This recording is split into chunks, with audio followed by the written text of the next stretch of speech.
Boa tarde, eu me chamo Nicolas, eu sou neurocientista e hoje eu vim falar um pouco para vocês a respeito de neurociência e como que o cérebro aprende. Eu gostaria primeiramente de agradecer a participação neste evento, né, o CONAD, é um evento super importante. Agradecer diretamente a Silvia, o Instituto Desenho Instrucional, por me chamar, né, para essa oportunidade. Eu sou professor no curso de pós-graduação em Neurolearning, aqui do Instituto Desenho Instrucional. E, como eu falei, eu vou falar um pouquinho sobre como que o cérebro aprende, né, e como que os estudos de neurociência podem contribuir para a área educacional. Esse é um projeto que eu geralmente desenvolvo dentro de escolas, inclusive, então eu estou trazendo aqui em primeira mão para vocês. Por que eu tenho esse slide em preto aqui do meu lado, né? Eu acho que eu sempre gosto de começar as minhas palestras falando a respeito deste assunto, porque quando eu estava na escola, né, eu nunca me falaram, né, nunca me ensinaram o que é que o cérebro ele realmente faz. Você já se perguntou o que é o seu cérebro ele realmente faz, né? Quando muito nas escolas eles falam que o cérebro serve para pensar, né, e que tem algumas coisas chamadas neurônios lá dentro, mas não avançam muito mais nesse sentido. Mas tire um minuto para refletir. O que é que o cérebro ele faz? Como que ele impacta a sua vida? Qual que é a importância do cérebro, né? A todo momento a gente está falando a respeito do cérebro isso, o cérebro aquilo, mas o que é que ele realmente faz? Você já se perguntou a respeito disso? Então, deixa eu passar aqui. Nosso cérebro ele é responsável, na verdade, pela criação de toda a nossa realidade, né? Tudo aquilo que a gente percebe, tudo aquilo que a gente pensa, tudo aquilo que a gente faz é modulado pela sua atividade, né? Então, o cérebro é uma das coisas que é simplesmente uma das máquinas mais interessantes e mais importantes que existem na natureza. Ele permite que você se mova, ele permite que você pense, ele permite que você viva. Ele controla o resto dos seus órgãos, ele é responsável por controlar todo o equilíbrio do seu organismo, né? E além disso, ele é responsável por dar cor ao mundo, por dar formas ao mundo, por interpretar os sinais que chegam pra gente a todo instante do ambiente e transformar esses sinais em um pensamento e uma resposta comportamental. Okay? Então o cérebro ele tem um papel fundamental na nossa existência, ele precisa ser considerado a todo instante, né? E na educação o papel do cérebro ele tem sido um tanto negligenciado, né? E ultimamente que a gente tem dado mais atenção, né, com o surgimento aí e a elevação, a popularização da neurociência, ao papel que o cérebro tem nos processos de aprendizagem, né? Então, durante toda essa conversa eu quero trazer alguns elementos de como que funciona a memória, como que funciona a atenção, como que as nossas emoções elas podem ser trabalhadas para que a gente tenha uma experiência de aprendizagem melhor. Okay? Bom, por algum tempo na minha carreira eu trabalhei em uma empresa chamada Nielsen e eles faziam uma coisa chamada de consultoria em neurociência do consumidor para as empresas, né? E o que é a educação, né? Por que eu estou trazendo isso aqui, né? O que a educação ela pode aprender com a nova forma de fazer marketing? Bom, o neuromarketing considera que para você transmitir bem uma mensagem para alguém, você precisa se basear em 3 pilares. Uma combinação eficiente de como que a atenção, como que aquele material chama a atenção das pessoas, como ele entra na memória das pessoas e como ele engaja emocionalmente as pessoas, né? A gente tem a tendência, às vezes, de pensar que a gente precisa muito chamar a atenção das pessoas para aquilo que a gente está dizendo, para que elas memorizem melhor aquilo que a gente quer dizer, né? Ou para que a nossa mensagem seja transmitida da melhor forma possível. Mas tem uma abordagem dentro do neuromarketing em relação à atenção que diz que, na verdade, a atenção ela pode ser considerada como um esforço cognitivo. E quando a gente fala em esforço cognitivo, a gente tem que pensar que a nossa memória, né, principalmente a nossa memória de trabalho, né, que é diferente da memória de longo prazo, nossa memória de trabalho ela tem uma capacidade limitada.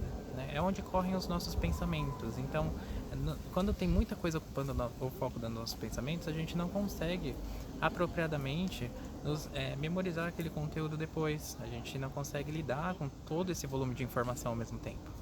Então, a atenção, quando entendida não como um filtro necessariamente, mas como esforço cognitivo, faz a gente pensar que uma combinação de muito esforço cognitivo para entender algo seja, na verdade, prejudicial à memorização e ao engajamento emocional das pessoas com aquele conteúdo que a gente está querendo passar, né?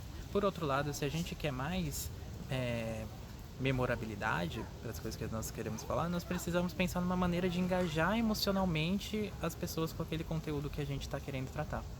Então, isso, por exemplo, essa nova forma de enxergar a atenção por si só e as relações entre emoção e memória e atenção permitem que a gente desenvolva discursos que estejam mais voltados para trazer um engajamento emocional com o objeto a ser estudado, né? E diminuir o esforço cognitivo necessário para que aquela informação seja transmitida, né? Muitas abordagens de ensino vêm sido baseadas, desenvolvidas nesse sistema, né? Então, por exemplo, o microlearning, que tanto se fala hoje em dia, né? Você diminui ao máximo a quantidade de informação necessária que você vai passar de uma vez, né? Então, são bitzinhos de informação, pacotinhos de informação que você transmite a cada momento, né? De uma forma lúdica, principalmente, porque essa combinação de elementos que atraem o engajamento emocional das pessoas com aquelas que reduzem a carga cognitiva que elas necessitam para entender o conteúdo, permitem uma melhor memorabilidade daqueles conteúdos. Então é uma abordagem realmente muito interessante para o estudo, né?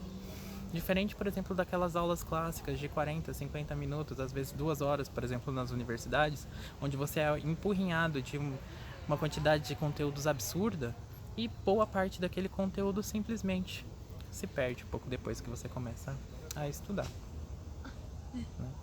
Aqui a gente pode ver um pouco sobre a divisão, né, que o neuromarketing principalmente trouxe para o cérebro, né, como que ele funcionaria, como ele pode ser, a hipótese do cérebro trino, né, dividido em 3 partes. Nós teríamos uma parte do nosso cérebro mais instintiva, né, que é chamada de cérebro reptiliano, uma parte mais voltada para as emoções, chamada de cérebro mamífero, e outra parte do cérebro chamada de cérebro da razão, ou neocórtex, que foi as regiões do cérebro que evoluíram mais recentemente na nossa história evolutiva, né? Vale lembrar que o esforço cognitivo aumenta conforme nós precisamos recrutar no nosso neocórtex para tomar decisões e para recrutar nossos mecanismos atencionais, certo? Enquanto que o cérebro mamífero ele se encontra um pouco mais na base, uma estrutura do sistema nervoso que já evoluiu há mais tempo, né?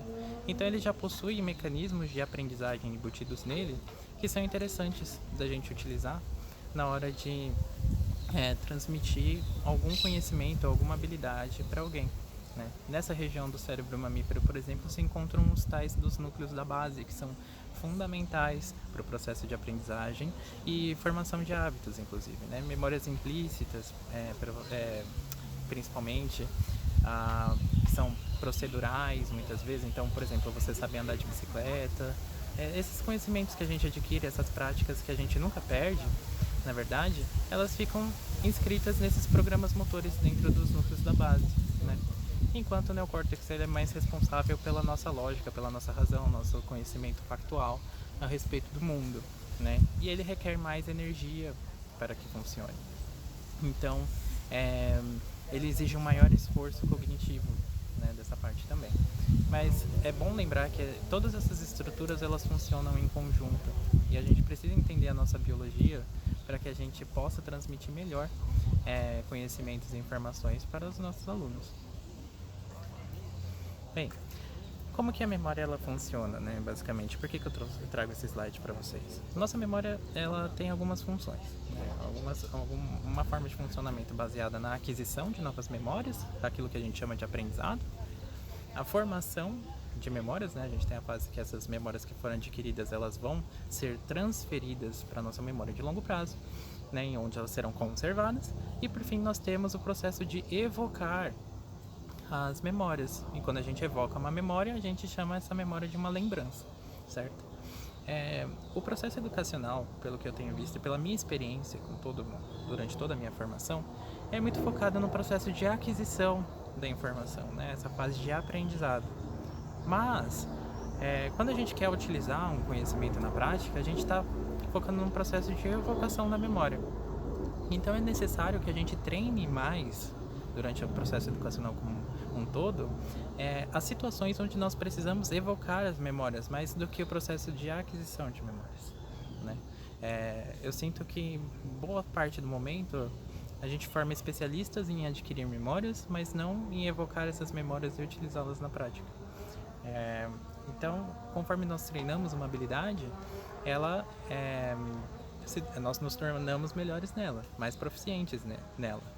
Então, o processo de evocar memórias e constituir conhecimentos complexos que podem ser aplicados no dia a dia para vencer os desafios que a vida requer então um treinamento de processo de evocação de memórias mais do que de aquisição de memórias, tá?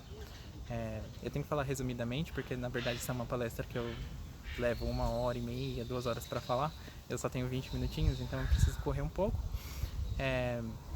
Mas vocês podem acompanhar meu trabalho também nas redes sociais, que nem eu vou colocar no final, e vocês podem saber muito mais a respeito desses assuntos, tá?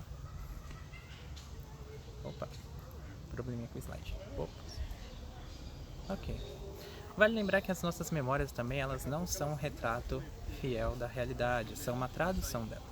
E desde o processo de aquisição de memória até o processo de evocação de uma memória, nós temos uma série de processos bioquímicos, primeiramente, que são responsáveis pela inscrição dessas memórias nos nossos circuitos neurais, o que faz com que existam vários erros possíveis de acontecer nesse processo, né? Bem como durante a consolidação da memória, né?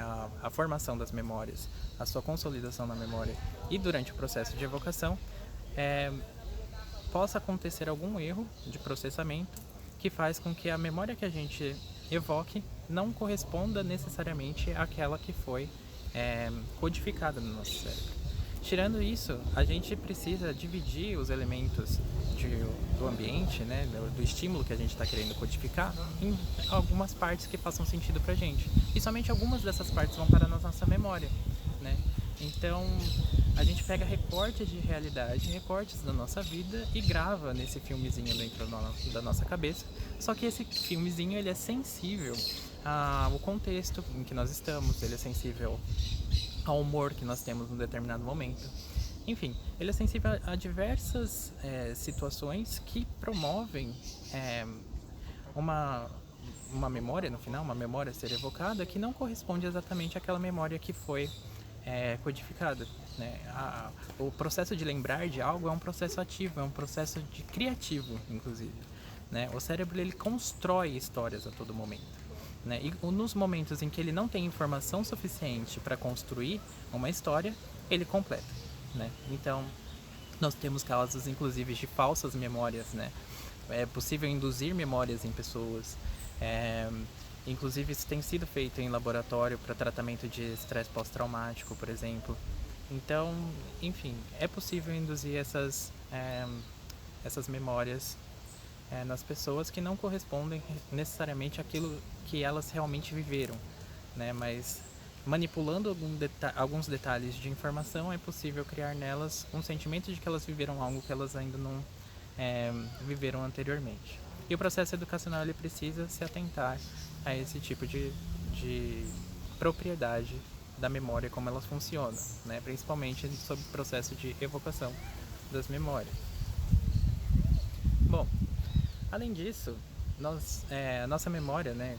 Todo treinamento envolve algum tipo de repetição para que a gente se torne melhor neles, né? Ebbinghaus, ele foi um estudioso da memória, um dos primeiros estudiosos de como a memória funciona, perdão. E ele propôs essa curva de esquecimento, né? Ele fazia um estudo onde ele memorizava algumas listas e ele estudava o quanto dessas listas ele lembrava ao decorrer de um tempo, e aí ele foi estudando formas de esquemas de repetição, né, dessas listas, para que a gente pudesse memorizar melhor essas listas. Então, aqui nesse gráfico a gente mostra, né, a taxa de retenção dos conteúdos que foram estudados e o tempo decorrido a partir de que aquela informação ela foi estudada pela primeira vez. Então, cerca de 10 minutos depois que a gente estuda o conteúdo de uma lista, a gente já lembra, se a gente só repetiu uma vez, né, o conteúdo daquela lista, cerca de 50% a 40% do conteúdo que foi passado. Um mês depois, essa retenção já cai para quase nada, então a gente praticamente não se lembra daquilo que a gente havia estudado. É necessário um processo de repetição, né? Conforme a gente vai repetindo a,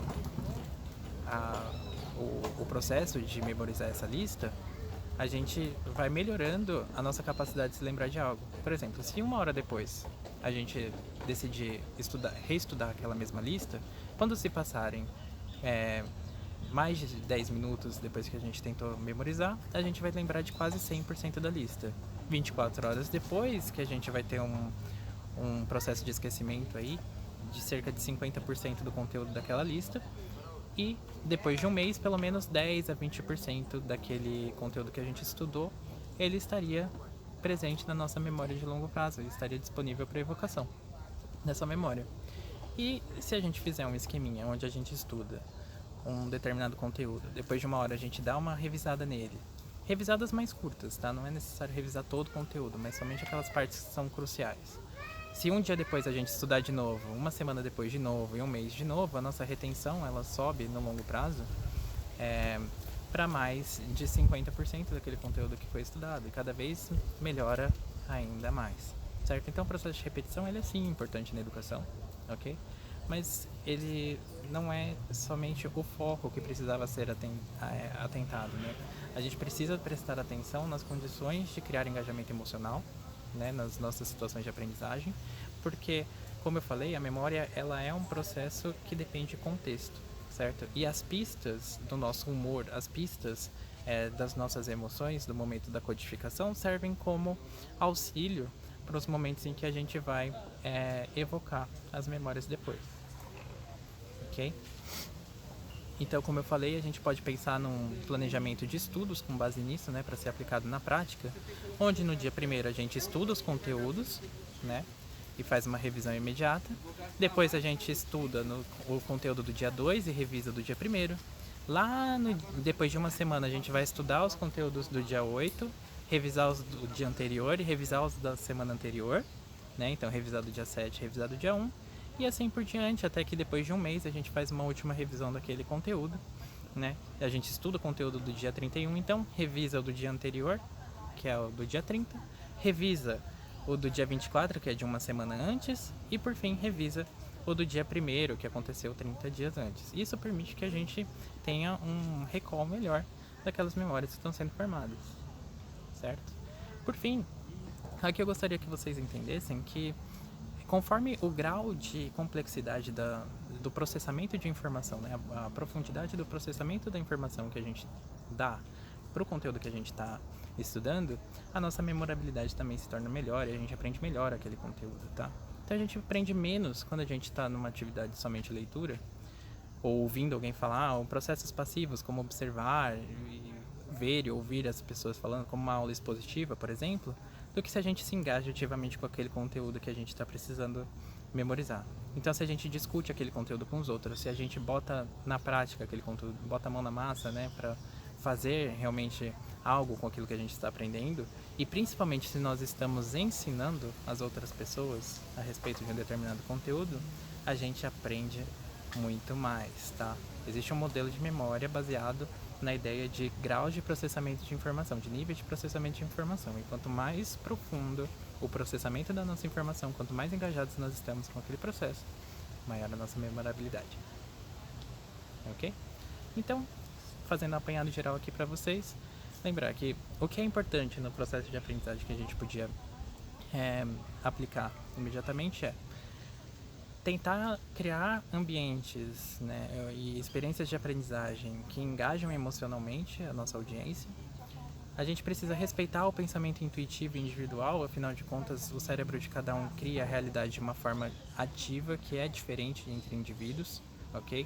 Precisamos pensar em elaborar contextos complexos e interdisciplinares, porque o processamento mais profundo da informação faz com que nós aprendamos melhor, e estimular um ambiente de ensino que seja socioemocional favorável, né? Afinal de contas, as pessoas elas têm essa necessidade de pertencimento, né? Então, um ambiente socioemocional favorável faz com que as pessoas aprendam melhor, certo?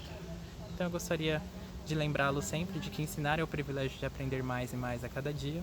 Eu sou o Nicolas, tá? Essas são as minhas redes sociais, você pode me encontrar no Instagram, @nicolasneuro, e agradecer novamente a presença aqui no CONAD, agradecer a Silvia por essa oportunidade e lembrá-los que eu também sou professor do curso de pós-graduação em Neurolearning. Lá vocês aprendem tudo a respeito de como que o cérebro realmente aprende, certo? Foi um prazer estar com vocês.